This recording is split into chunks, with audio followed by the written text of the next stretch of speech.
Welcome back to our sociology next video.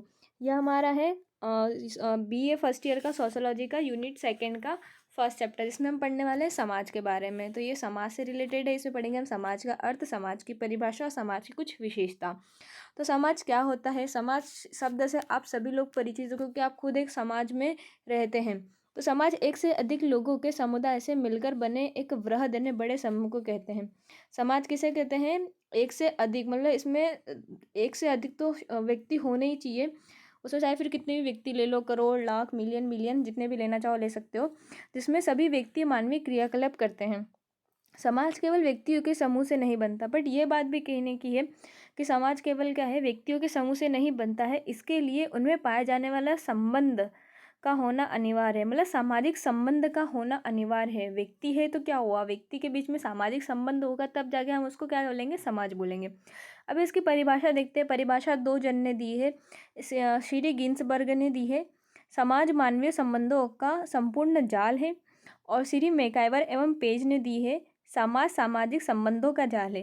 ये परिभाषा आप लिख के मतलब अच्छे से याद करके जाइएगा और आपके एग्जाम कॉपी में अच्छे से लिखिएगा, आपको एग्जामिनर अच्छे मार्क्स देगा। तो हमने इसकी कुछ विशेषताएं देखी है, हमने कुछ पॉइंट लिखे हैं। आप इस वीडियो को अच्छे से सुनिएगा, आपको अच्छे से याद भी हो जाएगा और समझ में भी आ जाएगा। एक से अधिक सदस्य। समाज एक व्यक्ति से तो बनता नहीं है कि एक व्यक्ति कभी समाज बनता है। तो समाज में यह अनिवार्य है कि एक से अधिक व्यक्तियों का होना अनिवार्य है एक समाज बनने के लिए। वहीं यही कहा गया है कि समाज में सदस्यों के समूह को ही हम समाज नहीं कहते, बल्कि उनमें पाए जाने वाले सामाजिक संबंधों को हम समाज कहते हैं। अभी हमने ऊपर अर्थ में भी देखा है कि जो समाज है ना, वो व्यक्तियों के समूह से नहीं बनता, बल्कि वो जो सामाजिक संबंध जो पाया जाता है ना, उससे बनता है। अब हम दूसरी विशेषता देखते हैं, जीवित प्राणियों का समूह। मनुष्य एक जीवित प्राणी है, उसका हम समूह बना सकते हैं। इस प्रकार हम कह सकते हैं कि जीवित प्राणी ही समूह का निर्माण करते हैं, तभी उनमें सामाजिक संबंध स्थापित होता है। फिर हम देखते हैं समाज में समानता। समाज में समानता से आशय है समाज का अस्तित्व समान शरीर वह समान विचारों में ही संभव है। मतलब व्यक्ति है तो व्यक्ति में क्या होता है, हमारा सबका एक मनुष्य शरीर है, सबके हाथ है, सबके पैर है, सबके पास नाक है।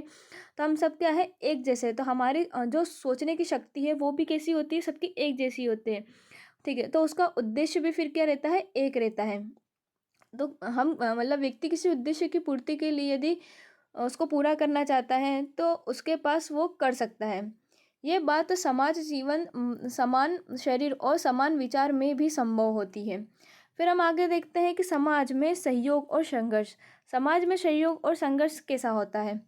देखो, समाज में दोनों ही चीज़ें पाई जाती है। समाज में सहयोग भी पाया जाता है और समाज में संघर्ष भी पाया जाता है। सहयोग के द्वारा समाज का निर्माण होता है, इसी प्रकार संघर्ष समाज का संगठन करता है। मतलब जो सहयोग करते हैं ना, उसमें क्या करते हैं, समाज का निर्माण करते हैं। और संघर्ष से क्या होता है, समाज का संगठित मतलब संगठन करता है। फिर करते हैं समाज का आधारभूत तत्व स्वयं मनुष्य है। मनुष्य के द्वारा ही और मनुष्य के बीच पाए जाने वाले सामाजिक संबंध से ही समाज बनता है। इसी प्रकार मनुष्य स्वयं समाज का आधारभूत तत्व होता है, वही एक मुख्य बिंदु होता है जिससे क्या बनता है, समाज बनता है। सामाजिक संबंध मनुष्य में स्थापित होते हैं, बिना मनुष्य के समाज की कल्पना नहीं की जा सकती, और मनुष्य नहीं होगा तो समाज की हम कल्पना नहीं कर सकते। समाज परिवर्तनशील होता है। समाज क्यों परिवर्तनशील होता है? यह कभी भी एक जैसा नहीं होता है। समाज में निरंतर परिवर्तन चलता रहता है। समय समय पर पुराने संबंध समाप्त हो जाते हैं और नए संबंध स्थापित होते हैं।